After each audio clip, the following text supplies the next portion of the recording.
All right, so I will just, I just want to make a couple of very brief remarks and then turn it over to Carmen. Greetings to all of our friends and colleagues and participants around the world. My name is John Gannon.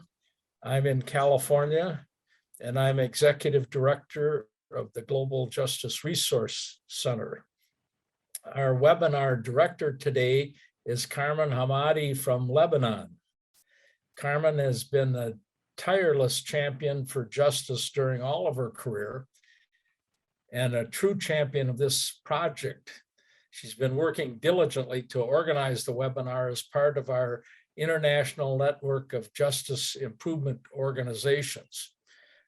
The network itself is a project I hope each of you will learn more about as we continue to present other webinars and develop new programs to advance justice worldwide. Thank you, Carmen, for your excellent work, and please share your thoughts and introduce our other presenters for today.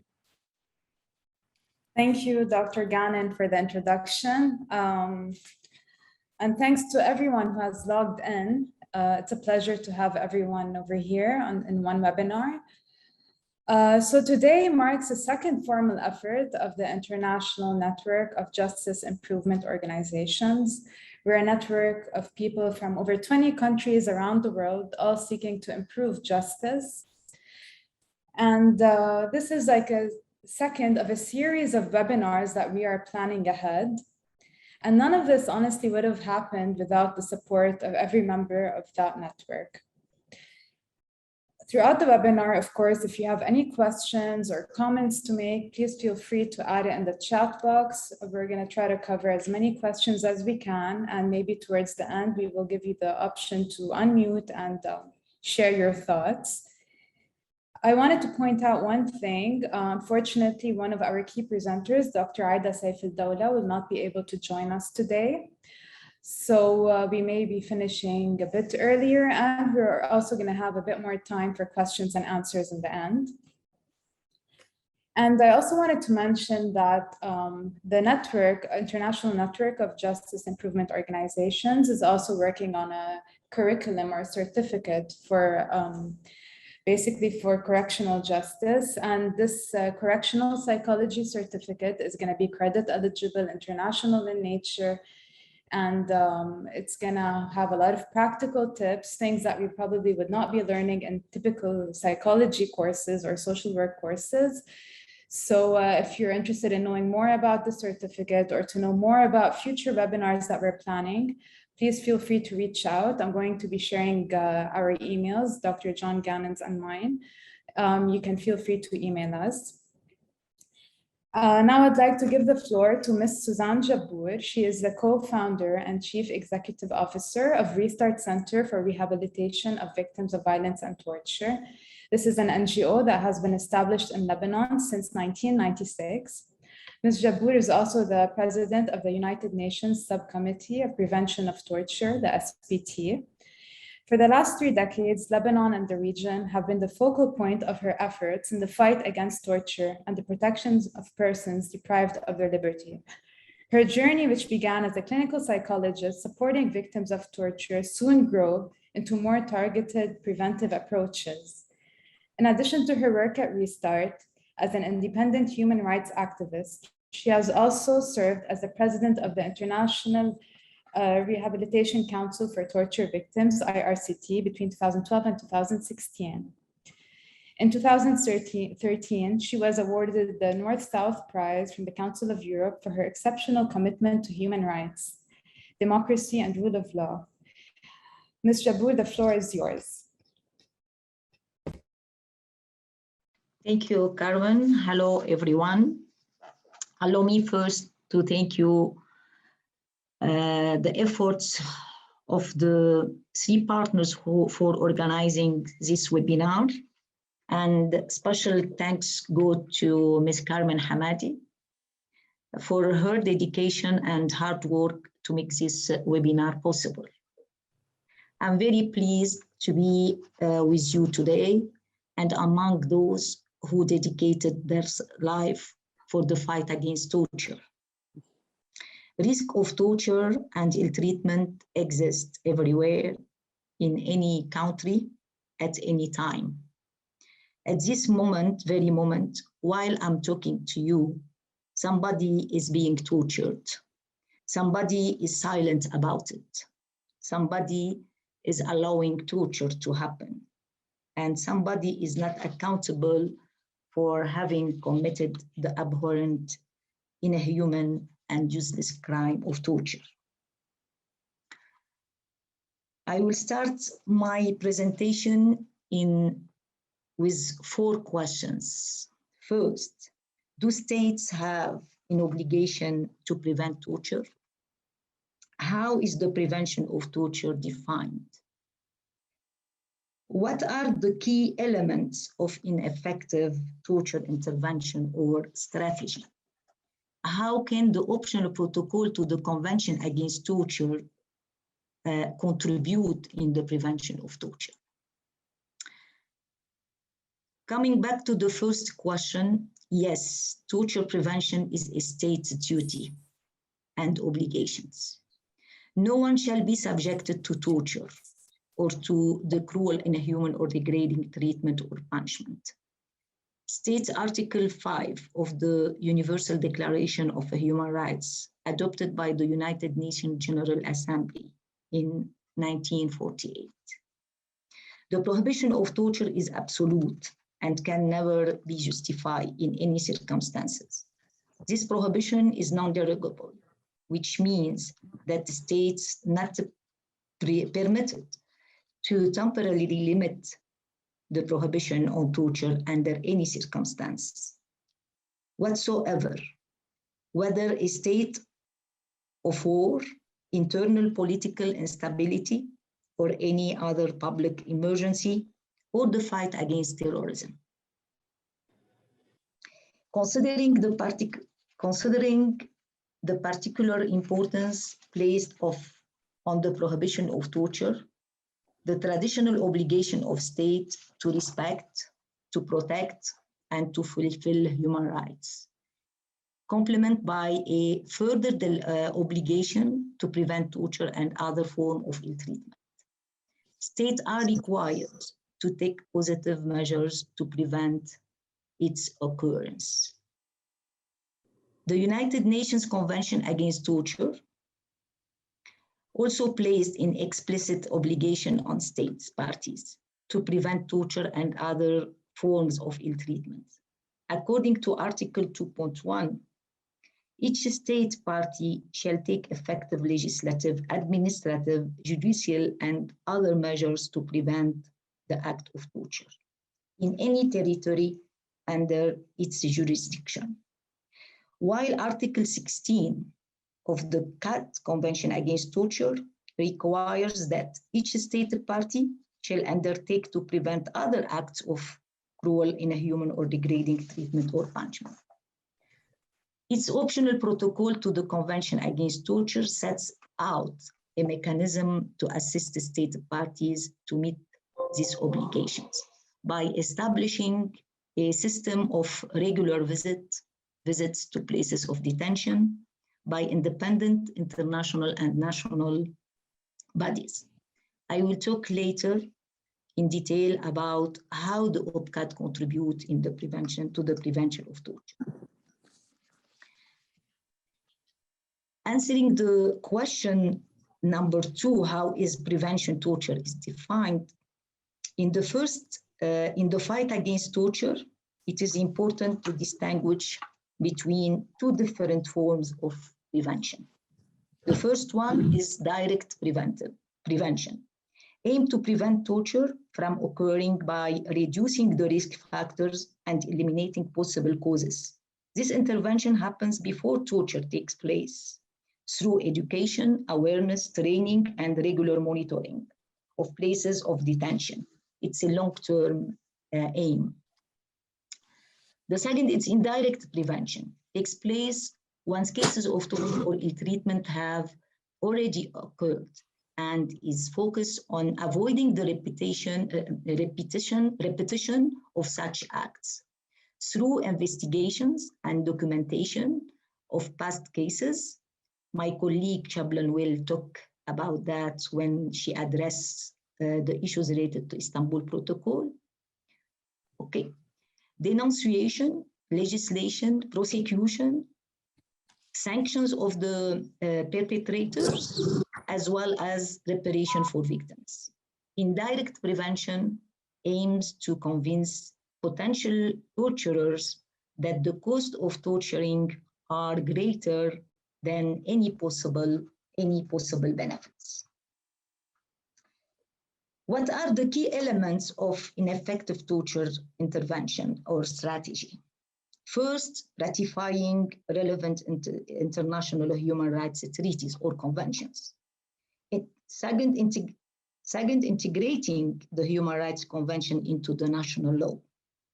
3, respecting soft law in relation to the prohibition of torture and the deprivation of liberty, such as Mandela rules, Bangkok rules. 4, criminalizing torture on the national level. 5th, including appropriate penalties to punish the crime of torture. 6, provide the main legal safeguard for persons deprived of their liberty, such as the right to have family members or third party informed immediately following their arrest. 2nd, the right to have access to a lawyer present during interrogation. 3rd, the right to have access to medical doctor, possibly of own choosing. The right to remain silent. 5th, the right to be brought before a judge within reasonable period of time, 48 hours as maximum. 6th, the right to challenge the legality of their detention and the treatment. 7, the right to be informed of these rights in language that is understandable to them. Also 8, the investigation during the first period of arrest should be recorded under CCTV. 9, investigator police should be trained on the effective interviewing techniques. Newly issued principle of effective interviewing for investigations and information gathering, or Mendez principles. How the optional protocol to the Convention Against Torture contribute to the prevention of torture? The optional protocol to the Convention Against Torture is based on the complementarity of visit to places of detention by international and national body mechanisms. The objective of the OPCAT is to establish system of regular visits undertaken by independent international and national bodies to places where people are deprived of their liberty in order to prevent torture and other cruel, inhuman, or degrading treatment or punishment. The protocol foresees the creation of the subcommittee, the SPT on prevention of torture, SPT. This body is composed of 25 independent members, proposed and elected by state parties to the protocol, with relevant professional experience and representing the different regions and legal system of the world. In its work, the subcommittee should be guided by the principle of confidentiality, impartiality, non-exclusivity, and objectivity. The mandate of the subcommittee is to visit places where persons are deprived of their liberty. It can have access not only to prison or police stations, but also, for example, to any center for asylum seekers, to military camps, centers for juvenile, psychiatric hospital, social welfare institutions, disabled institution, quarantine, hospital, quarantine, and the transit zones of international airports. The mandate and the power regarding the visit, access to all, the SPT have access to all information regarding the number of persons deprived of their liberty, their treatment, and condition of detention. Access to all places of detention and facilities. Opportunity to have interviews in private with inmates, with the health professionals, with police in charge in the facility, liberty to choose the places to be visited and the person to be interviewed. In addition to that, there is a provision to protect the people in contact with the subcommittee or the national preventive mechanism from any retaliation or act of reprisal. SPT can conduct visit without notice. The frequency of visit, it's also depend on their own choice. We can visit at the same place several times. After the visit, the subcommittee provides a confidential report containing recommendations. It is transmitted to the stated parties and, if relevant, also sent to the national preventive mechanism. The report is confidential, but the state can authorize its publication. Recommendations are not binding by the state, have an obligation, but state have the obligation to examine them and enter into dialogue on implementation measures. The OPCAT also foresees the establishment of a special voluntary fund for supporting implementation of the recommendations. If a state refuses to cooperate with the subcommittee on prevention of torture, the subcommittee can propose to the United Nations Committee Against Torture to adopt a public statement or to publish the report. Also, state parties have an obligation to maintain, designate, or to establish one or several independent national preventive mechanisms for the prevention of torture at domestic level after 1 year of the ratification of the OPCAT. In order to help state parties to set up effective national mechanism, the subcommittee can provide the SPT assistance and advice. Therefore, the SPT has the mandate to advise the state's party on the establishment of the national mechanism. The subcommittee also can offer direct assistance and the training to the national preventive mechanism. Therefore, the national preventive mechanism are mandated to conduct regular visits to all places where people are deprived of their liberty and to make recommendations. But their recommendation, it's not confidential, it's public. National preventive mechanism must be granted at least the power to regularly examine the treatment of persons deprived of their liberty in places of detention, make recommendation to the relevant authorities for improvement, submit proposal and observation on existing draft legislation. The NPMs are the front line of the prevention of torture on national level. By their daily monitoring and without notice, they can have a huge contribution on the level of torture prevention. Thank you so much. I will keep, I'm waiting to answer your question. Thank you.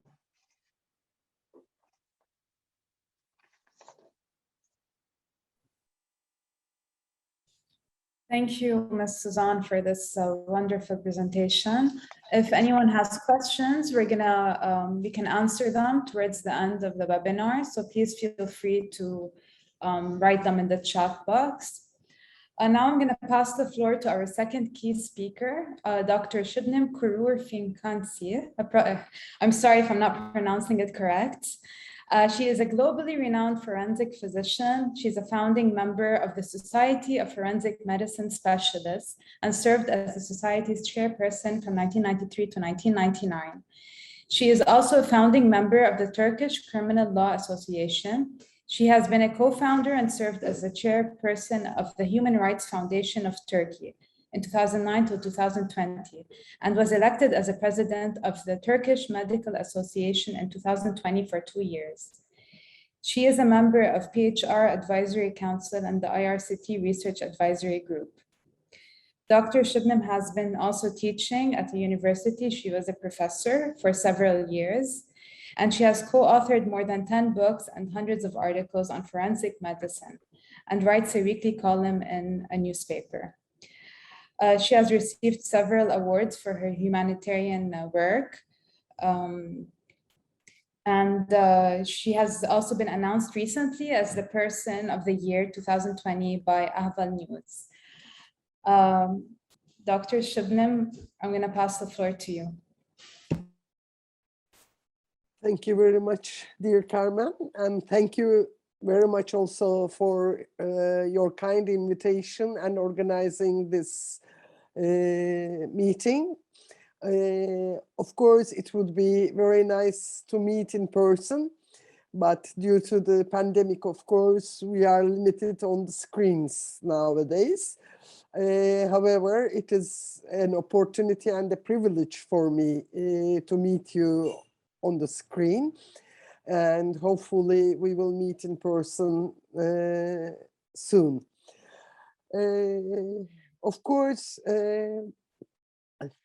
it is a privilege for me to meet with all the colleagues, the health professionals and human rights activists to talk about torture and the prevention mechanisms, the instruments for prevention of torture. I am going to try to talk about Istanbul Protocol as an instrument, how we started Istanbul Protocol together with all the colleagues, and nowadays, what does it mean? I have to warn the participants that some of the photographs might be disturbing. Since I'm a forensic physician, my evidence is the body and the injuries on the body. But I wouldn't talk about the injuries, of course, but in total, how we started Istanbul Protocol, why we needed a protocol in this sense, and try to talk about how we use this instrument to prevent torture. But sometimes it's not only the prevention, but justice also makes an effect of healing in this sense. So how we reach to the justice in this sense. I will share my screen if you allow me to share, and that's we can just talk on some of the injuries also while I try to present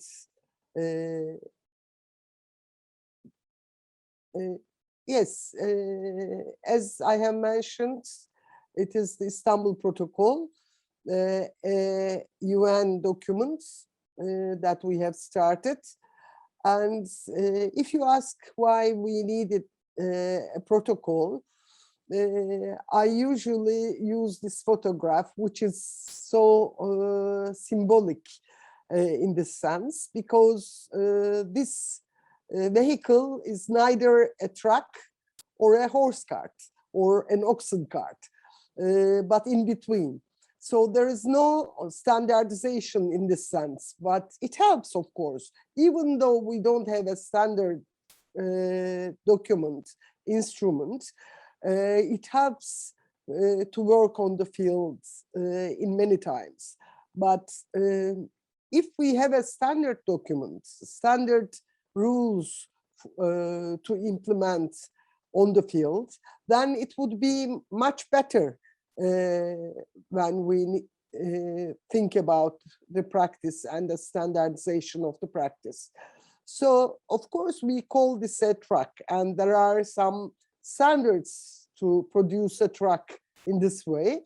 And for our work, there are also standards, of course, which is very important on the field, so that they can just recognize what we say about the situation. The international law, of course, requires states to prevent torture, because torture is absolutely inhibited.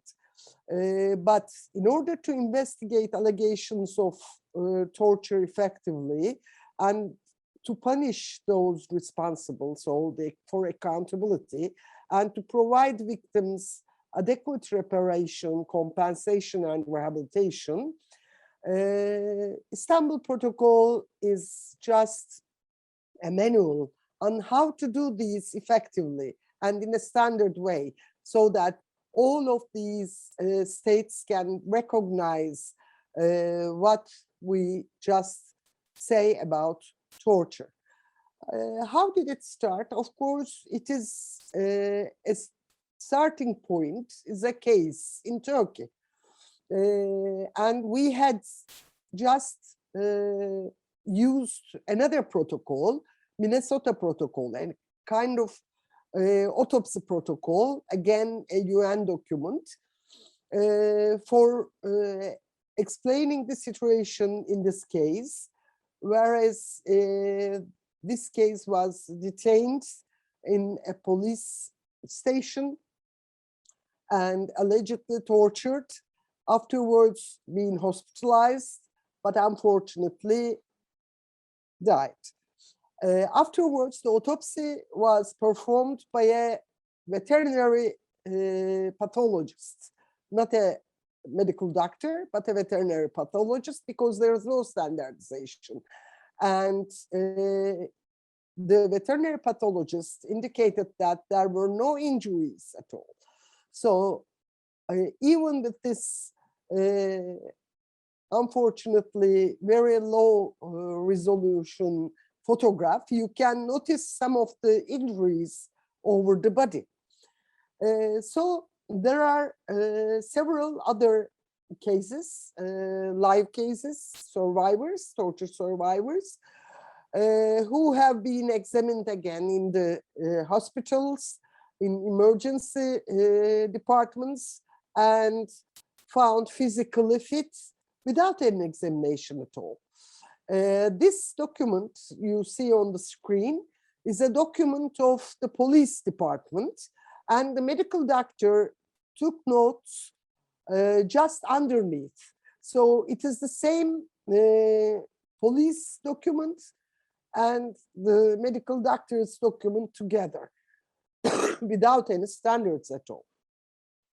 Then we decided that such kind of standards are very important for us to struggle against torture and to reveal the truth throughout the standards and to discuss the unstandard practice in the field. And we started to work with several colleagues. After an international symposium, there were 75 forensic doctors, physicians, psychologists, human rights activists, and lawyers included in this project. And 40 organizations and institutions were also included from 15 countries. Now you cannot see the names of those institutions, organizations, and the names of the contributors because there are too many, but you can understand that it was a teamwork, an excellent teamwork at the end, so that we managed to take the cake from the fridge and eat together. Of course, afterwards, this document that was elaborated was just in front of the United Nations. Our colleagues from United States, from Switzerland, and from Turkey, for whom some of you would already know. For example, Önder is one of my friends and colleagues from Turkey, but he works in different countries all over the world. So some of you should have met probably. And Vincent Icapino, of course, there together with Mary Robinson in 1999, UNHCR building. And of course, my dear colleague, whom I just remember dearly, Bob Kirshner, a forensic pathologist and an activist from Physicians for Human Rights. So we discussed this, and Afterwards, United Nations decided to publish Istanbul Protocol as a UN document, as a training guideline, international guideline, and recognized the document as an effective guideline based upon the needs of our daily life, actually. So who can use and how we can use Istanbul Protocol? In medical legal examinations, of course, we refer to this protocol. In human rights investigations and monitoring, it is helpful. In political asylum applications, it is also very important to bring evidence of torture and ill treatment, to clarify facts that establish individual and state responsibility, to provide evidence for the defense of individuals who confess during torture, identify the therapeutic needs of victims, not only document, but also to use it for treatment purposes, and to demonstrate the need for reparation and redress by the states. Of course, Istanbul Protocol is referred in many international instruments as a useful tool in efforts to prevent and combat torture. And for this purpose, the states are strongly encouraged to reflect upon the principles stated in Istanbul Protocol.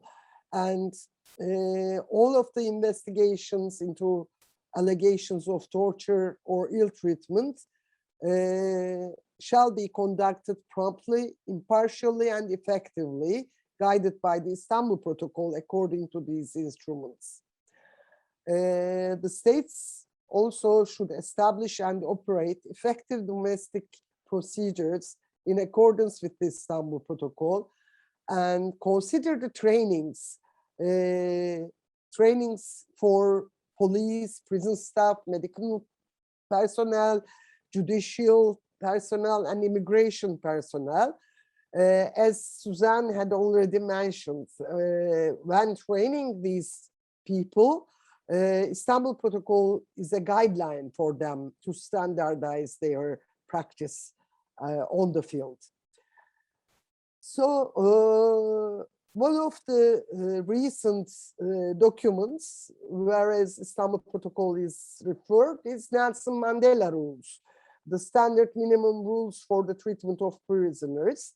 And there are several instruments where Istanbul Protocol is already referred in the past, the UN Human Rights Council resolutions, other UN documents, for example, Subcommittee on Prevention of Torture and other cruel, inhuman, or degrading treatment or punishment, Special Rapporteur on Torture in several documents, and also about the trainings. UN CAT had recommendations to the states for the trainings and implementation of Istanbul Protocol, and many countries in this context had organized trainings according to Istanbul Protocol principles.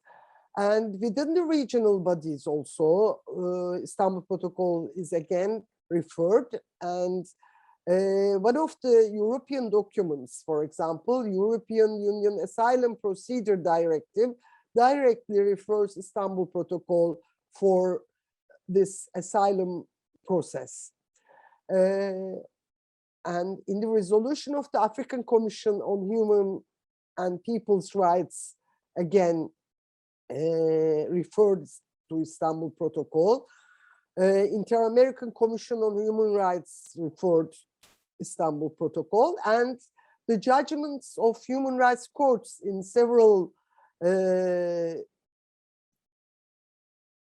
countries, of course, had again indicated about Istanbul Protocol to underline the importance, to emphasize medical and legal investigations, and to criticize the government's inadequate practices in implementing the Istanbul Protocol. The most important part of these court judgments, European Court of Human Rights, Inter-American Court of Human Rights. For example, one of the most popular cases is the Castro case, the Castro prison case in Peru.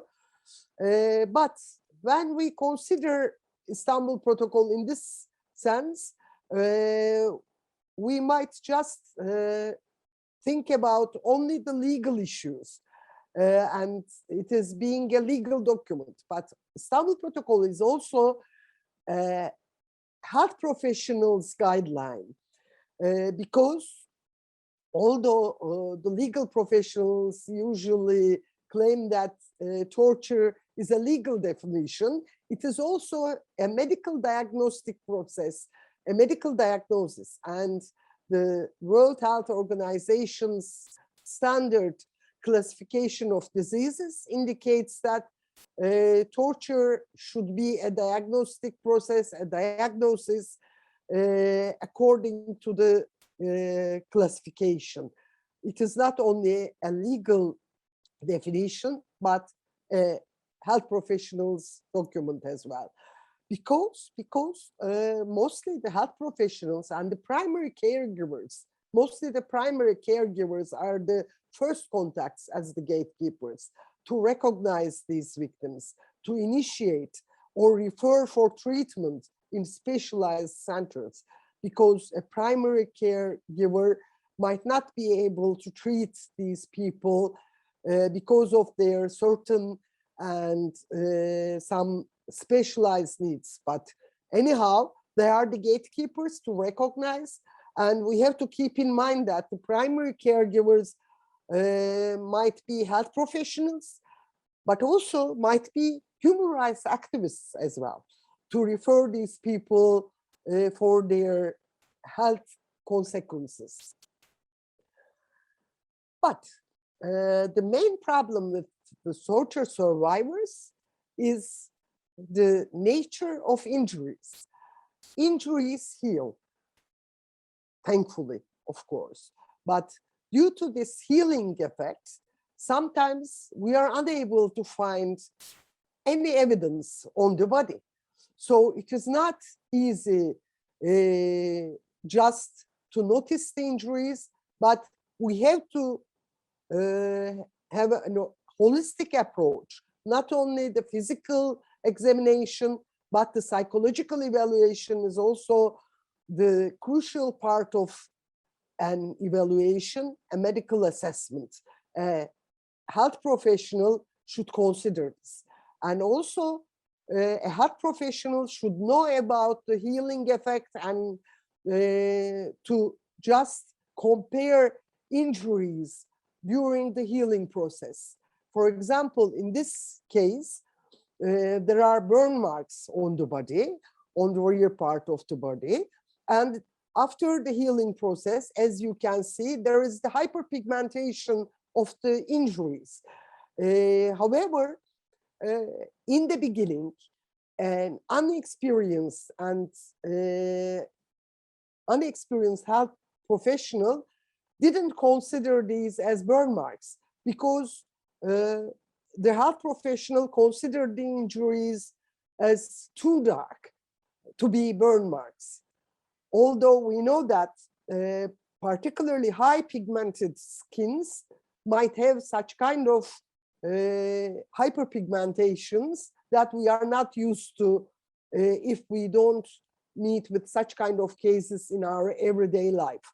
So we have to consider referring such kind of cases for other evaluations as well. Of course, this is a very easy case because these injuries are fresh, so you can see what happened. You can just match the injuries with the instruments allegedly used during this torture. But after many years, it is very difficult. Sometimes we have to use some imaging techniques, spatial imaging techniques. For example, this case was a suspension case, and after 6 years, when we examined the person, we noticed that he couldn't use his arm properly because of the shoulder joint problems. And we noticed that there were ligament ruptures.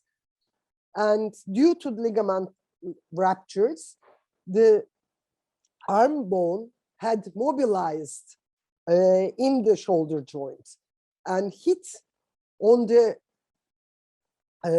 other bones.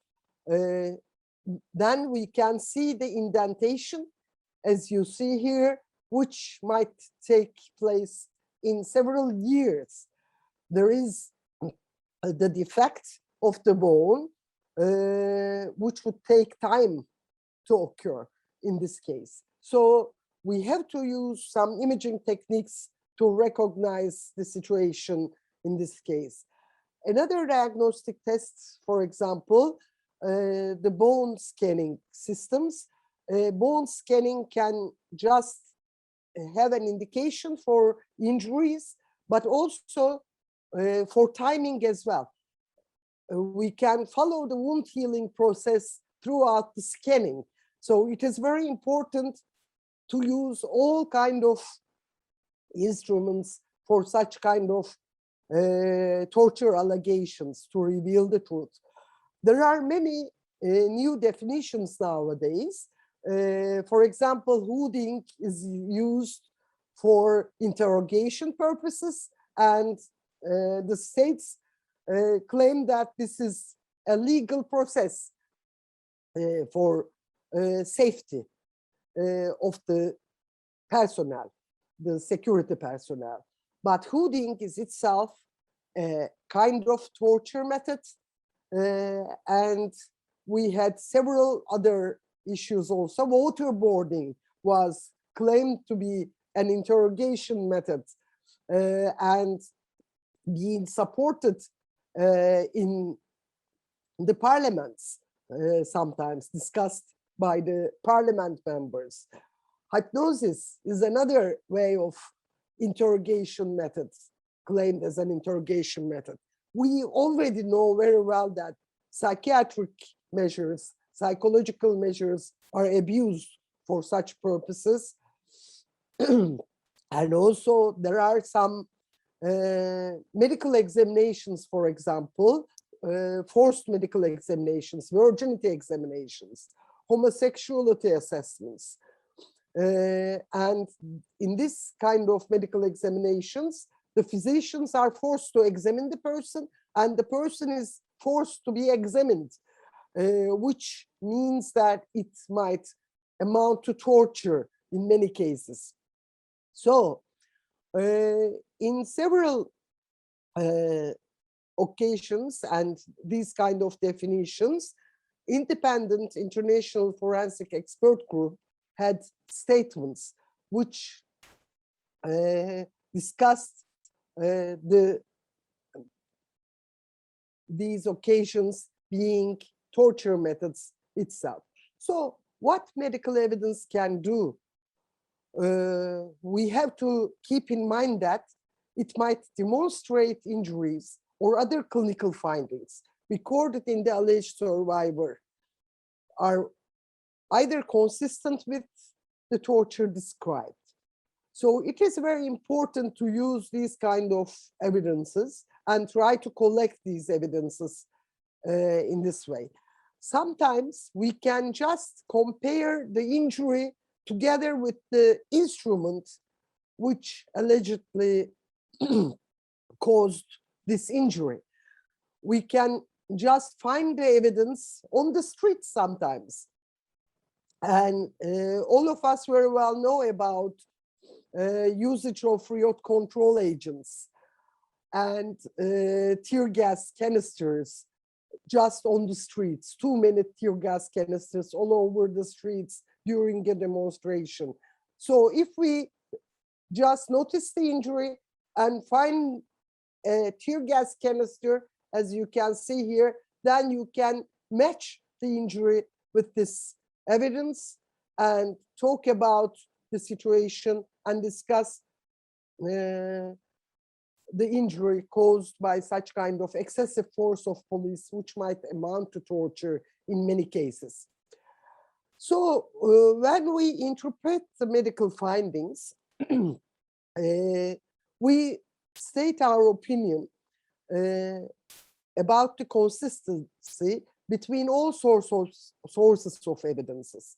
This might be the physical injuries, this might be the psychological evaluation and psychological findings of the person, and also the evidence sometimes collected from the scene and the allegations of torture. Of course, the absence of physical findings for my part of work do not exclude torture. We have to keep in mind that we have to have a holistic approach in this context, and Istanbul Protocol is the document, the guideline of this holistic approach. We have to work together, we have to just cooperate, and we have to keep in mind that every step is very important. If we have been in a room together, I would ask you, what do you notice on this photograph? But now I know that you don't have the means to answer my question. Maybe I can describe what I notice. This is a door, a two-winged door, and there are handles, door handles, doorknobs. And as you notice, one of the doorknobs is a bit brighter than the other one. And we immediately conclude that this doorknob is most frequently used. But how do we interpret and conclude like this? There is an analyzing process. We analyze all the findings on the body. For example, as I'm a forensic physician, I talk about the body. We notice the injury, we have the measurements, we have some typical features of the injury, and we analyze all of them in a short while to understand the nature. But is physical injury enough for analyzing this situation? No, it is not. Like this door, for example, because when we consider that the doorknob is brighter, so it is much frequently used, we have to keep in mind that there might be a history behind. And in Turkey, for example, the door wings are used by separate genders. So females use one doorknob and males use the other doorknob. In our region, I know that in many countries also, there are similar traditions. So if I know this history, and if I know which doorknob is used for females, I can say that this house is for females, and no males can enter this house. So history is very important for this purpose. Then, what is the documentation process? What is the guideline? We have the medical history. We have the physical examination, of course. We have the psychological evaluation. And if we need some referrals, for example, an orthopedic surgeon is needed with the shoulder joint problem, I can't usually decide on myself. So I discuss this with the orthopedic surgeon, and I also discuss this with the radiologists as well together. Sometimes we need referrals, sometimes we don't. And of course, we need some diagnostic tests. And Istanbul Protocol is on these steps, actually. This process describes this process. At the end, it says that we have to interpret all of these and conclude. So it is very important for me. I want to just remember Spinoza and remind you Spinoza. In Etica, he says that just to tell about the injury helps to heal in a way. So Istanbul Protocol, yes, a major tool in prevention of torture, but not only prevention of torture, also for healing effects, also for justice, because justice heals. And we should not think that one by one we cannot prevent torture. But with all these instruments, together with a tool like Istanbul Protocol, we can combat torture. Thank you very much. I hope I could use my time effectively. Thank you, Dr. Shibnem, for really highlighting the importance of documentation and these tools to prevent torture. Thank you very much. Of course, we're going to leave all the questions to the end. So if any of the participants even needs to speak in the end, you can raise your hand. I can unmute you. It's not impossible to talk over here. So we're going to try to keep it as interactive as we can. Now I'm going to pass the floor to Dr. Ujo Egomo. She is an expert in justice and prison reform. She is the founder and director of PRAWA, an organization based in Nigeria. She is also the president of the Global Justice Resource Center and president of the International Corrections and Prisons Association Africa chapter. Dr. Ujo has been a board member at the International Corrections and Prisons Association from 2003 to 2011 and served as the chair ICPA Developing Countries Committee. She has also served as a member of the National Human Rights Commission of Nigeria and was the Commission's Special Rapporteur on Police, Prisons, and Centers of Detention. She was also a member of the Presidential Committee on Prerogative of Mercy Committee of Nigeria. Welcome, Dr. Ujo. Thank you very much. Thank you. I've listened to what I believe is a very, very interesting presentation. And I want to thank Madam President, our dear Suzanne Jabor and Savannah for those very important and insightful presentation. And I think this is really important that we are coming together to talk about such an issue. And somebody would say, why after all these years, we keep talking again about torture, and we keep finding torture happening in every country? What is it that we are getting wrong? What should we do differently? And I think that this is why this platform is being provided. And I want to say that the importance of what we're doing today should not really be lost.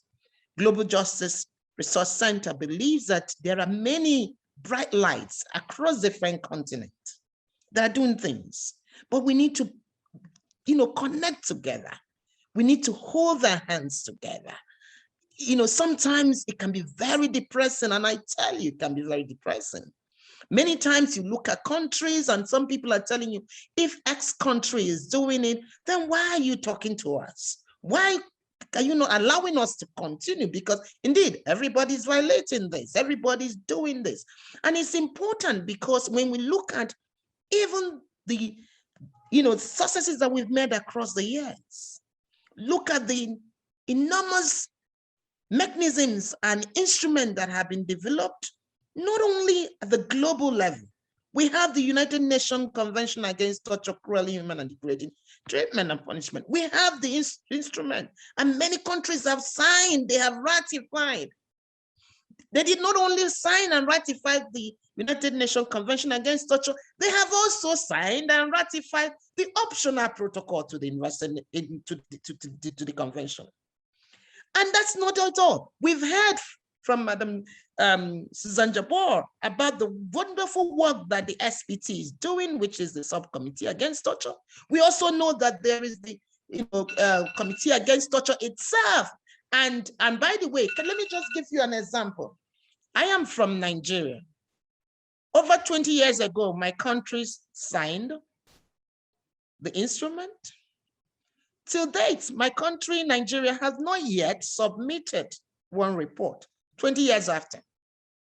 As a matter of fact, this November, the CAT is saying, we're going to review Nigeria, whether you submit a report or not. So at the moment, we're having a process. Actually, we started yesterday in Nigeria to have a series of processes to begin to encourage state parties and others to say, listen, there are processes where you have, and there's a reason I'm saying this, because it really helps. There's a need for us to meet our obligations. When you sign, when you ratify instruments, there is need to meet those obligations, the reporting obligations, but not only to report, but also to ensure that you're implementing it. And that's why you see what we are getting also from the Istanbul Protocol, giving us a standard, a framework that can help us hit on the ground to monitor. What is it that lawyers should do? What is it that doctors should do? What is it that psychologists should do? So in the end, we need everyone to connect. We need all the dots to connect, and this is where to do it, because this is not leaving us soon. The first article of the United Nations Convention Against Torture took time to explain the definition of torture. The same instrument have told us that under no circumstances can we say that torture can continue. You can't explain it away. You can't justify it. But yet, people are doing it every day. So I want to thank our wonderful presenters. And I think you can't get it any better than the people who have spoken to us. These are people I have known for very many years. And at least from the CV, you can hear about it. They are not only people who had actually been connected to perhaps the highest number of institutions that are talking about these issues, but they're also the people who are on the ground, hitting the floor. Sabanak herself would tell you, she's also seen it not only outside, she's seen it inside. She's seen how people can be detained because of the good work they are doing. But should we say no? Should we say we can't continue the work? No. So I think that one of the things that we have done here is to kind of increase the appetite for this level of collaboration. And please, if you are interested in being part of the work that the Global Justice Resource Center is doing through this group of just improved institutions and these persons who are interested in reform, please ensure that you connect. Let Dr. John Gannon know about your interest. Also, let Haman know that you are also interested. Again, you may ask, what is the relationship between corrections and psychology? You know, oftentimes when people are in detention, you may be surprised, not too many people realize that there's a need to put a great searchlight on that place. A lot happened.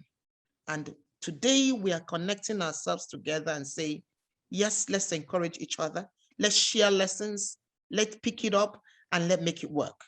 It will work, but we're not there yet. But to succeed, we need to connect with practitioners. We also need to connect with policymakers at all levels. And I was saying to you that great successes have been done at the global level, but also at different continental levels. Many regions have established framework that says no to torture. For example, we have in the African Charter on Human and People's Rights a provision saying to you, you should not entertain torture at any level. Many countries have also criminalized torture to even some extent. Some in their evidence law, in their criminal law, they have said that every evidence that you collect through torture cannot be admissible. But you know what? It's still going on. So something is not connected. And that's what you and I and all of us here and many more that we need to bring to the table should begin to deal with. Why is it not connecting? Why is it easy for people to violate this particular provision? We need to ask ourselves that question. And yes, Sabina made it clear. He said, this is helping us to prevent torture. Great. He said, it's not just it also, but it's also helping us to demand justice, access to justice. As we know, we're also saying that those who have gone through this process need to be supported, need to be helped to heal, but also to stand firm. And we must make sure that those who continue to perpetrate this, we do something to say it can't continue anymore. No more should we say impunity should continue. No, no. And that's why all the mechanisms that have been put in place at different levels. Thank God that we have the optional protocol. to the UN Convention Against Torture that has made sure about the national preventive mechanism. But unfortunately, even some of the national preventive mechanisms are not being made to be effective.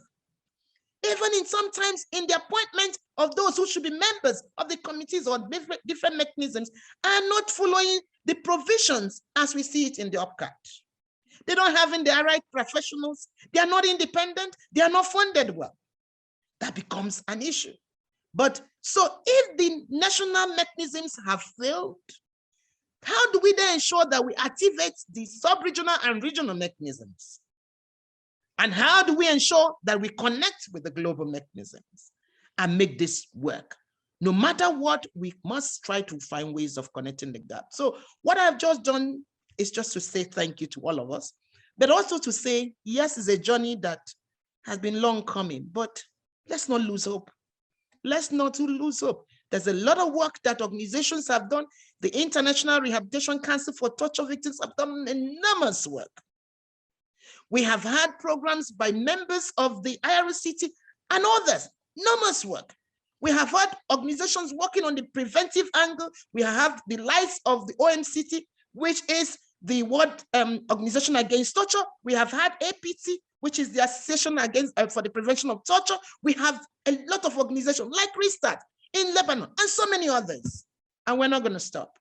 And also, I know also that PRAWA, as I just mentioned to you, all through this week, both PRAWA, this is in Nigeria, and Clean Foundation, we're having series of consultations to now say, listen, we must get to a point where the country must begin to report on its obligations and what they have done since the fact that they have ratified these instruments. And not just the country, but also the National Human Rights Commission and indeed the civil society organization. Let me then end to say, yes, there are things that we need to do and we must do at an individual level. There are things that we can do at institutional level.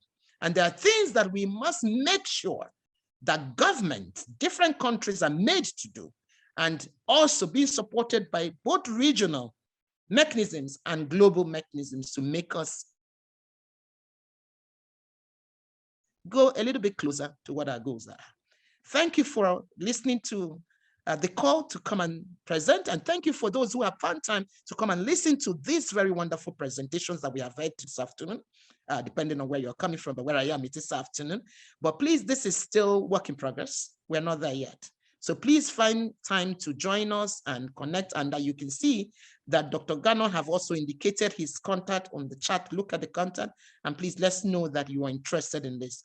On behalf of Global Justice Resource Center, which I am part of as the chair, as well as the PRAWA, I want to thank you for coming, and please keep answering us next time when we call you. One more time, my wonderful panelists, you've done us so proud. So thank you all for coming. Thank you. Please, when we call upon you again, please do answer us, and thanks again. Thank you, Susan, and thank you, Sebene. Thank you. Thank you, Dr. Ujo, for really doing such a tremendous wrap up. I can't think of a better way to do a closure. As you said, years after years, we're still talking about torture. And I think, we should really work together to try to prevent it as much as we can. Now I think we're going to move towards the questions. I saw in the chat box, one of the participants, Shiko Bangura, wrote on the chat, what will we do for those who were severely tortured to other countries in the name of employment and later deported to their countries of origin? My organization in Sierra Leone has a statistic or records of those who were affected. I don't know if any of the panelists has any answer or any comment related to that.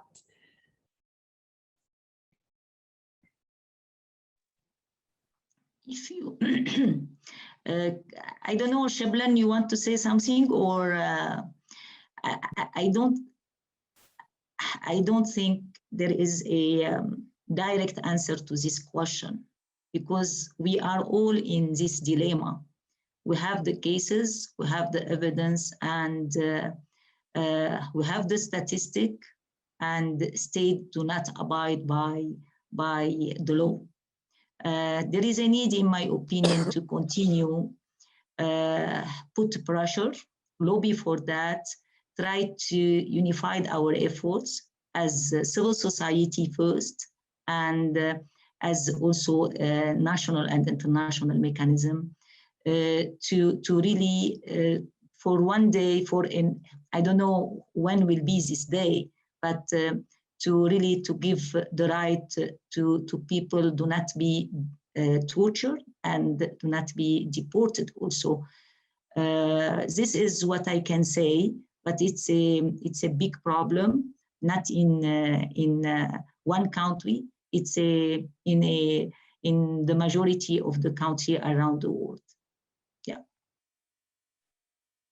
Maybe I can say a few words about this. Particularly, the forced displacement is a serious problem all over the world because of this armed conflicts and the wars. People had to leave their natively born countries and to travel. And afterwards, although they are under threat, they are deported without any consideration. So human rights activism is the answer for it, of course. With all our force, we have to support these people. We have to explain the countries why we should not deport them because they are under threat and would be tortured.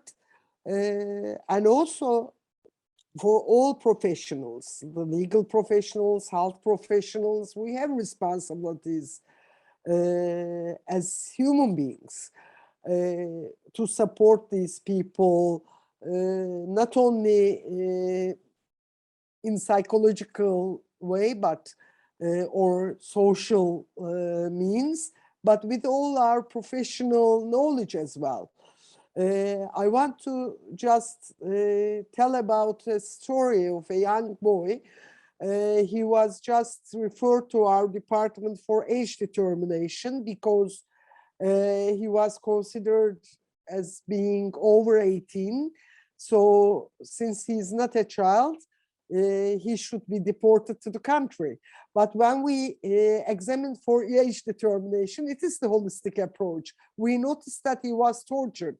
So we could just elaborate the torture findings, which enabled him to be protected in the country and stop the deportation. So we can use every means, but we have to also stand up for stopping the armed conflicts, stopping this arm manufacturing, so that we should ask for peace as well as struggling for the peoples on the field, and to ask for stopping the hypocrisy of the states. When Uju, thanks Uju, about talking why we can't stop torture, because there is the hypocrisy. There are economic relationships within the countries, so that people just do not want to notice torture in that country, the human rights violations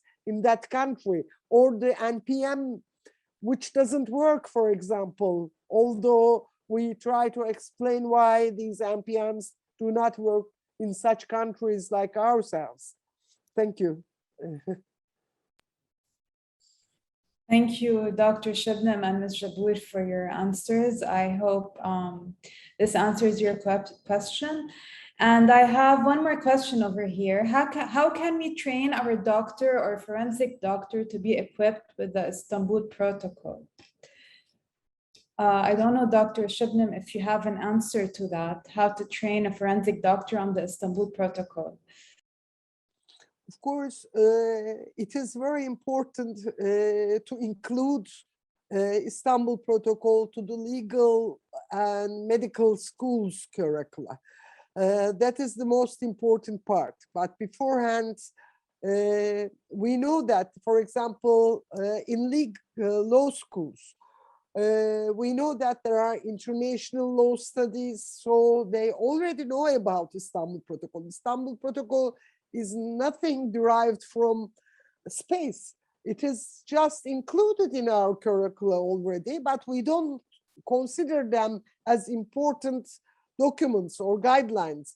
In medical schools also, we teach people how to interview with a patient. We teach people how to examine a person and just observe the injuries or the findings. But we do not bring them together and just discuss in a holistic approach.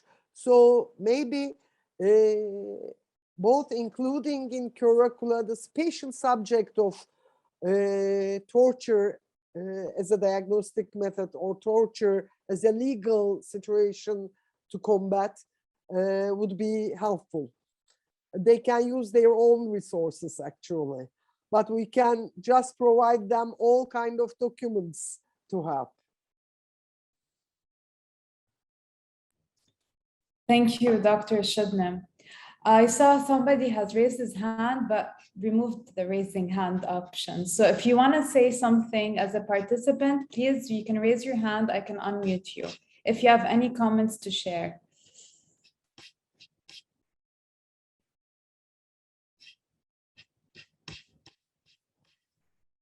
All right. Okay, so Martha, I think you can talk now. Can you hear me? Yes. I know. Okay. First of all, I want to tell the speakers, thank you so much for what you're doing. It takes a special, special heart to do what you guys are doing. So thank you so much, and thank you for enlightening me today. My question is for Dr. Seabram. Dr. Seabram, when you spoke about skin types, right, the injuries and how they heal, like, in forensics where you have a database for tire impressions, right? I'm wondering, as you come across these different injuries, is there any in the future, any thoughts of having like a database where you can match a certain, I don't know if I'm asking the question correctly or not, Dr. Seabram, but just something where we can have a sense of what injury that is, how it was done. And I just thought, I watch a lot of forensics and I always remember like you have tire impressions and you can match. So I was just wondering if there was any thoughts on your end in your research to have something like that in the future. Thank you. Thank you for the question. It is invaluable, actually, to ask this question. We published an atlas of torture, actually, just using all the photographs of the injuries and to discuss why we decide this injury is just sustained by this kind of instrument. This kind of instrument or the other kind of instrument. So the differential diagnostic process within the photographs. So it could be used, but of course, Atlas of Torture published in limited numbers. And we couldn't just publish it in huge numbers to distribute all over the world. And we can't put it on internet because of the privacy issues, of course, and also the photographs are so disturbing in many cases. For example, I use several disturbing photographs in the medical school to teach my students, but I can't use it with lay people because it would be so disturbing in many cases. But we have such kind of instruments. We have Atlas for forensic cases, Atlas for torture, Atlas for some special issues. Yes, we have. Thank you. All right, thank you, Dr. Shubnam. I have Felix, he's raised his hand. Felix, maybe you can unmute yourself if you have a question or comment to make. Hi. Hello, yes, we can hear you. Thank you so much. Sorry, I traveled with the network. I was not able to connect. and I joined later, but just my name is Felix from Prison Fellowship Rwanda. Are you getting me? Yes, Yes, we can hear you. Yes, I'm from Prison Fellowship Rwanda, and I'm working with Bishop Deo is the one who connected with you, and I registered. So I'm very happy to hear from the fruitful discussion on torture, and maybe a little bit about our work. Of course, we have been working in prison since 1995. And up to now, we are trying to deal with imprisonment and contribute for the right, and also for their healings. Talking of torture, of course, maybe in Rwanda, it is not the case as such, but we are doing our best to fight for the freedom of prisoners, and even to advocate for their right in general, regarding their individual right, their family right, and of course their right as human beings. Yeah, that is what I can say shortly, and I think that based on what you are, the topic itself is interesting, and I think that we can still exchanging about it. Thank you.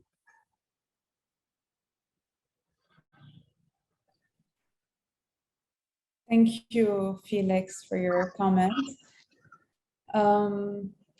I'm also now gonna move to somebody who has raised his hand from before. Open. I just unmuted you if you have something to say. Hello. Hi. Can you hear me? Yes. Hi. Hello, this is Ponpen from Thailand. And hello, Dr. Shanam. We met several times in the past, and I work with several organizations on prevention of torture. I wanted to ask about, is suffocation leave any marks? We have experience of documenting a lot of allegations related to plastic bag, and also the drowning session, including putting people in the water, in the pond, in the basket, and all that. Sometimes the victim die, but we don't have forensic evidence on the dead body, because some of the context they don't have allowing people to do autopsy. And many people survive, but we cannot document the marks or anything to prove it within the legal action that some of the victims wanted to go for. And also another method that been often used in the military camp in Thailand in the Deep South is sleep deprivation. So how could we document the impact when we don't have forensic doctor with us? Thank you.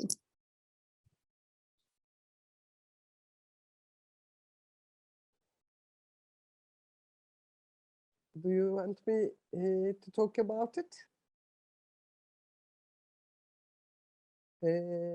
Hi, Pompan. By the way, it is nice to meet you.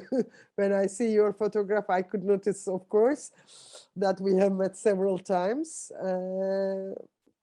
Of course, suffocation might have some findings, but we don't need to have physical findings only. When I call about holistic approach, because there is a question about that also, what do I mean with the holistic approach? Holistic approach is collecting all kind of evidence.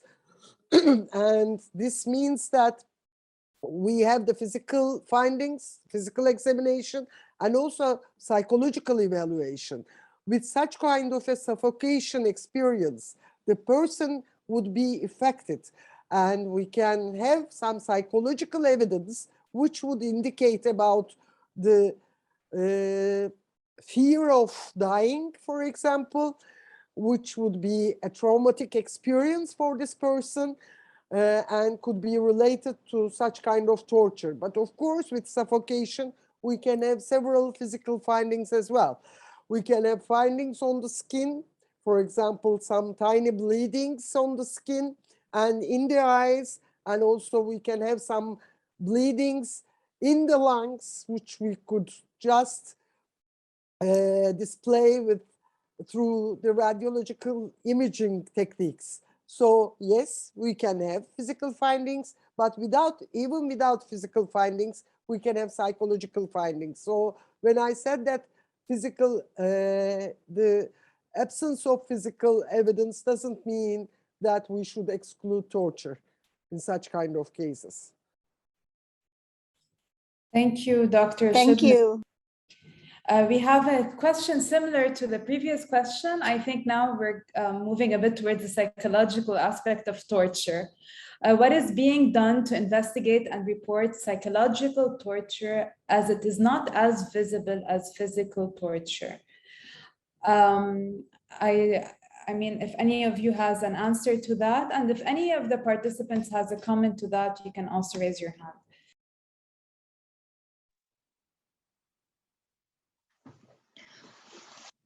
Regarding Istanbul Protocol, if you allow me, Dr. Shablan, to speak a few words about the psychological evidence of torture. Istanbul Protocol gives this three dimensions, the legal one, the medical one, and the psychological one. Based on Istanbul Protocol, we can document psychological torture. The problem is not how we analyze and interpret the psychological evidence to have a legal value. The problem is mental health professional can do it, and they can play a big role in to bring this evidence to the court. The problem is if it's used in the court or not. We need here there is a need to work a lot with the judicial system, to be aware about Istanbul Protocol, to use the report produced based on Istanbul Protocol, not only to rely on the medical report from forensic doctors. And forensic doctors usually in all continents, they are affiliated to the judicial system and the government. There are rare who are independent. There is a problem on this level. We need to, for this reason, when we talk about the right to have access to medical doctor, and I mentioned this possibly on the to have the right to choose the medical doctor, the inmates to choose the medical doctor, to have independent examination, health examination, and even psychological examination. And this is the problem.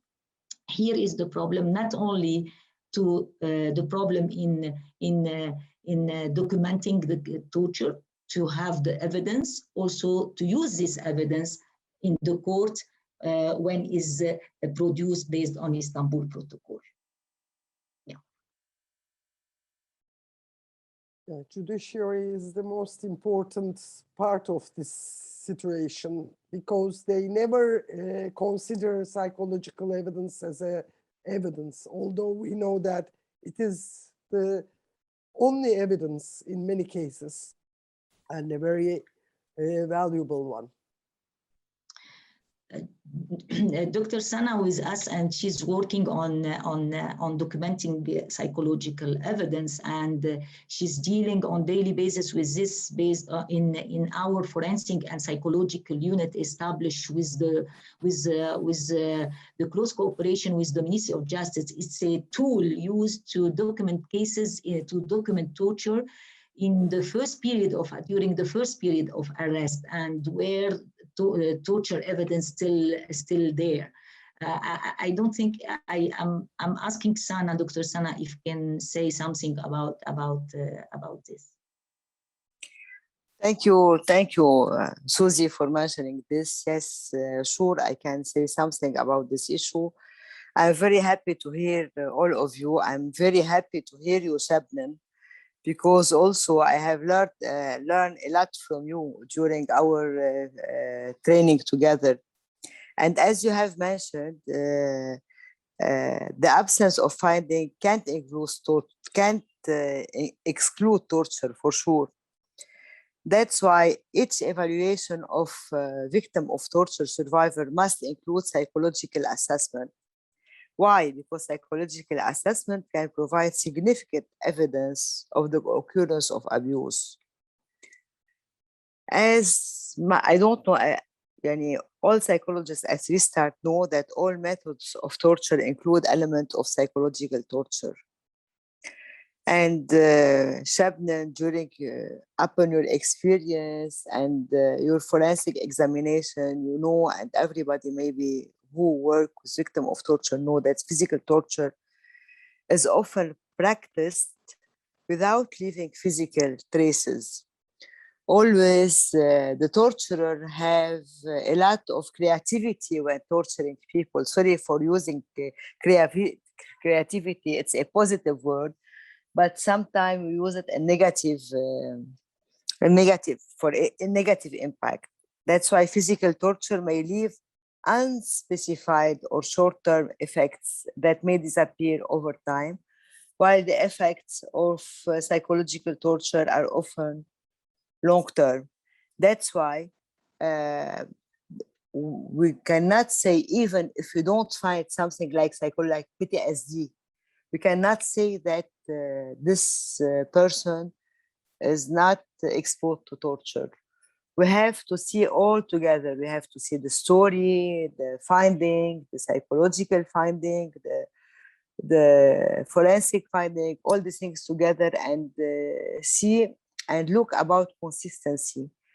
And this consistency is also related to experience. For example, I'm sure that Shabnam, when you make, for example, forensic examination, you can see the psychological also impact of torture, even if you don't find any traces or any sequelae at physical level.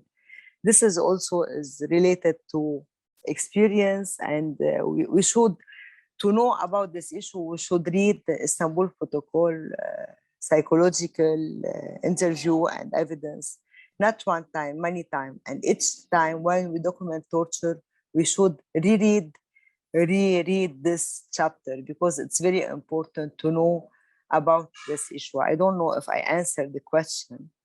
Also, we have to look for, sometimes you can't see anything, but doesn't mean that this person is not victim of torture.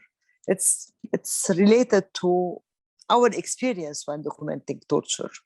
Shabnam, if you can add something, please. Thank you.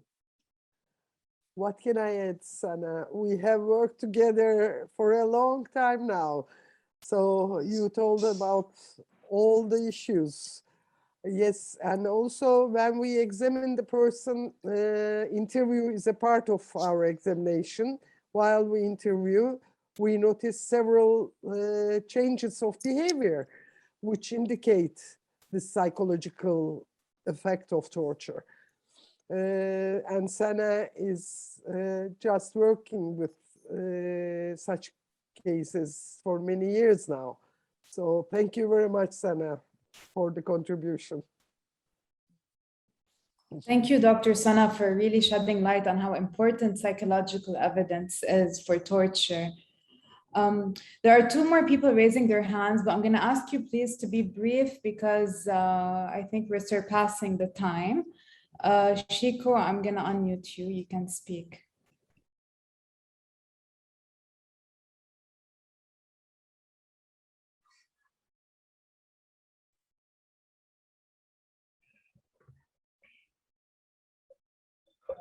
Hello. Hello. Yeah, do you hear me?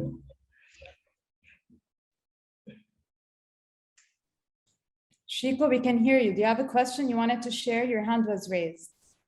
Yeah, just want to say thanks to all the presenters on all what they have presented is very, very, very, very, very good. So I just want to applaud all what they have done. And also I just want to bring out some other things else. I don't know if the issue of awareness on prevention of torture, I don't know if that makes sense, because maybe some other people they are doing something because of lack of the relevant knowledge, but having get some awareness raising and trying to educate them of the issue of prevention and torture, I'm sure maybe that would be very, very good. Some people lack completely the knowledge. Some people are doing something just because they don't have the relevant knowledge. So on that note, if the issue of awareness raising and campaign, try to educate people about the prevention of torture, I don't know if that will be very good. That's just a suggestion that I try to make. Thanks to everyone.